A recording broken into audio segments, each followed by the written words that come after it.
एक गांव में दो भाई रहते थे। हमीद बड़ा भाई और रईस छोटा भाई।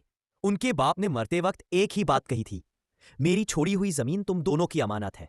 इसमें बरकत तभी होगी जब इसमें लड़ाई ना हो। लेकिन वक्त बीता, माँ भी चल बसी और शैतान ने धीरे धीरे दिलों में फूट डाल दी। भैया जमीन आधी आधी कर लेते हैं। हमीद को गुस्सा आ गया, ये जमीन मैंने संभाली है, ये मेरी है, मेरी। यहीं से शुरू हुई नफरत और घर की दीवारों में आवाजें गूंजने लगी। मस्जिद में वह बात जिसने दिल चीर दिया। मस्जिद में इमाम साहब सूरा अल हुजरात की आयत पढ़ रहे थे, मोमिन आपस में भाई भाई है, इसलिए अपने दो भाइयों के बीच सुलह करा दो। रईस के दिल को यह आयत चीर गई। वह घर लौटा और भाई हमीद के पैरों पर गिर गया। भैया चलो सुलह कर लेते हैं, जमीन बाद में बांट लेंगे।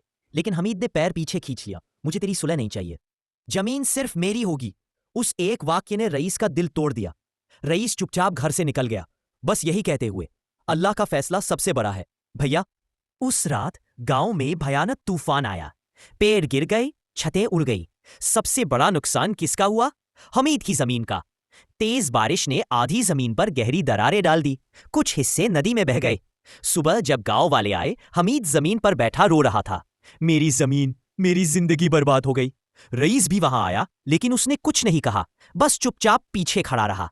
अल्लाह की तरफ से एक और इशारा। उसके कुछ दिन बाद गांव में एक टीम आई, नक्शा नवीस और सरकारी लोग। उन्होंने कहा, इस इलाके की मिट्टी बहुत मजबूत है, सरकार यहां एक बड़ा प्रोजेक्ट लगाने वाली है। जिनकी जमीन ठीक ठीक है, उन्हें बहुत बड़ी कीमत